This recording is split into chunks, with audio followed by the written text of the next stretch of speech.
달콤한 말씀, 행복한 하루, 말씀 묵상 시작하도록 하겠습니다. 오늘 저희들 함께 나눌 말씀은 창세기 말씀입니다.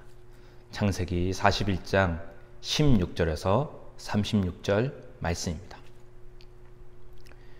요셉이 바로에게 대답하여 이르되 내가 아니라 하나님께서 바로에게 편안한 대답을 하시리이다.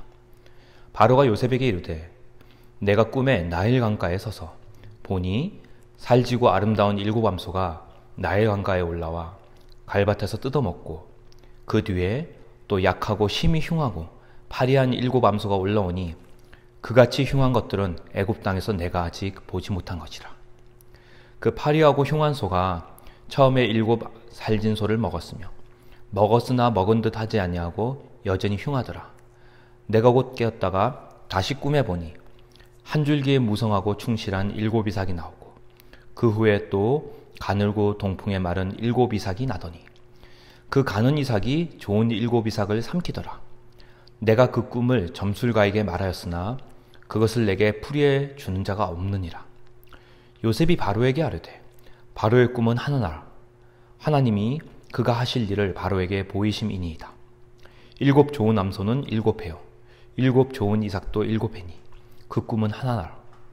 그 후에 올라온 파리하고 흉한 일곱 소는 7년이요 동풍에 말라 속이 빈 일곱 이삭도 일곱 해 흉년이니 내가 바로에게 이르기를 하나님이 그가 하실 일을 바로에게 보이신다함이 이것이라. 온 애굽 땅에 일곱 해 큰 풍년이 있겠고 후에 일곱 해 흉년이 들므로 애굽 땅에 있던 풍년을 다 잊어버리게 되고 이 땅이 그 기근으로 망하리니 후에 든 그 흉년이 너무 심함으로 이전 풍년을 이 땅에서 기억하지 못하게 되리이다. 바로께서 꿈을 두 번 겹쳐 꾸신 것은 하나님이 이 일을 정하셨습니다. 하나님이 속히 행하시리니 이제 바로께서는 명철하고 지혜 있는 사람을 택하여 애굽 땅을 다스리게 하시고 바로께서는 또 이같이 행하사 나라 안에 감독관들을 두어 그 일곱 해 풍년에 애굽 땅의 5분의 1을 거두되 그들로 장차 올 풍년의 모든 곡물을 거두고 그 곡물을 바로의 손에 돌려 양식을 위하여 각 성읍에 쌓아두게 하소서. 이와 같이 그 곡물을 이 땅에 저장하여 애굽 땅에 임할 일곱 해 흉년에 대비하시면 땅이 이 흉년으로 말미암아 망하지 아니하리이다. 아멘. 오늘 말씀은 파라오가 꿈을 꾼 이야기, 그것을 해석하는 요셉 이야기가 나와 있습니다. 파라오가 꿈을 꿨는데 너무나도 희한한 꿈이었죠. 그래서 그 꿈을 해석을 못하는 그 당시의 대학 교수들, 내노라는 박사들은 다 어떻게 되었을까요? 죽음을 당하게 되고 사형을 당하게 됩니다. 너무나도 지금 이게 정말로 큰 사건이 지금 일어난 거예요. 파라오의 꿈이 뭐냐면 7마리의 살찐 소를 7마리의 깡마른 소가 잡아먹는 꿈이에요. 그리고 정말로 바짝 마른 일곱 이삭이 또 통통한 일곱 이삭을 다 잡아먹는 그런 꿈이죠. 근데 결론적으로 말하면 그 꿈 해석은 7년의 흉년과 7년의 풍년 이야기였습니다. 그리고 그 꿈 해석을 누가 했을까요? 오늘 말씀 보면 요셉이 파라오에게 그 꿈의 해석을 들려주는 이야기입니다. 근데 사실은 이 꿈 해석은 요셉이 한 게 아닙니다. 오늘 창세기 41장 16절 말씀 보면 요셉이 파라오에게 대답하여 말하기를 그 해석은 내 안에 있는 것이 아니니 하나님께서 평안의 대답을 파라오에게 주시리다. 즉 요셉이 무슨 꿈 해몽 능력이 특별해서 탁월해서 능력을 갖추었기 때문에 그 꿈을 해석한 게 아니라 아니면 사주팔자나 점수를 배워서 그런 능력으로 한 게 아니라는 거죠.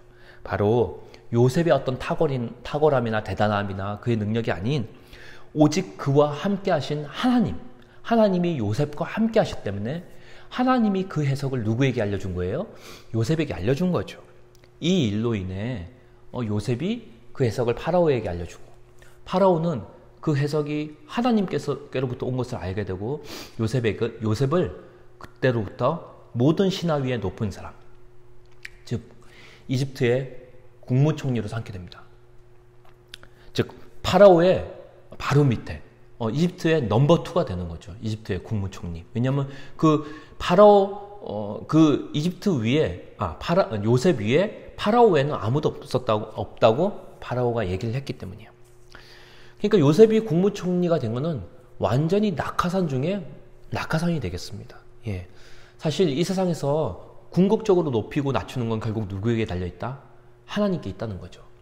물론 우리가 노력해서 정말로 높은 신분, 높은 지위에 올라갈 수 있습니다. 우리가 성실하게 노력하면요, 그만한 대가를 받게끔 하나님께서 이 세상의 원리를 그렇게 만드셨어요. 하지만 궁극적인 높아지고 낮아지는 거는 결국 우리의 노력에 달린 게 아니라 누구에게 달렸다? 하나님께 달려있다는 거죠. 그러니까 우리의 노력에도 불구하고 정말 최종적인 성공과 실패의 주관자는 하나님인 것을 우리가 알아야 됩니다. 그렇다면은 이집트 총리가 되기 전까지 도대체 요셉은 무엇을 위해 살았을까? 어떻게 살았을까요? 예. 쥐구멍에도 볕들날이 있다고 그냥 보디발이 그 장군 밑에서 관리 집사가 되기 위해 그 꿈을 이루기 위해 살았을까요? 아니면 정말로 지하 감옥 속에서 정말로 감옥의 총무실장이 될 날을 꿈꾸며 살았을까요? 아니면 장차 국무총리가 될 날을 꿈꾸며 살았을까요? 아니면 형들에게 복수할 날을 꿈꾸며 살았을까요? 예.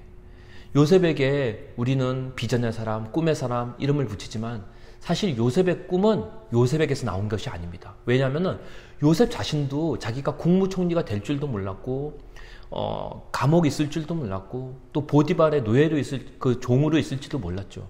사실 요셉이 꾼 꿈은 요셉이 꾼 꿈이 아니라 하나님이 요셉에게 일방적으로 준 꿈이었어요.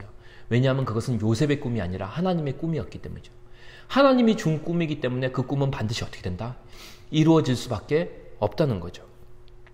사실 요셉의 진짜 꿈은 뭐였냐 하면은 국무총리가 되고 무슨 뭐가 되는 게 아니라 바로 함께 하시는 하나님, 요셉과 함께 하시는 하나님이 바로 요셉의 비전이고 꿈이었던 거예요.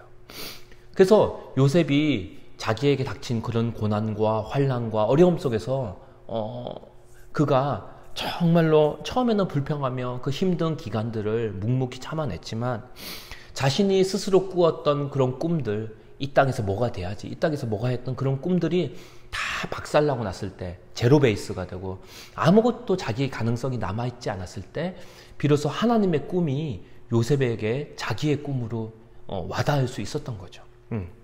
그러니까 사실 하나님의 역사는 결코 비범한 사람들에 의해서 이루어지지 않았습니다.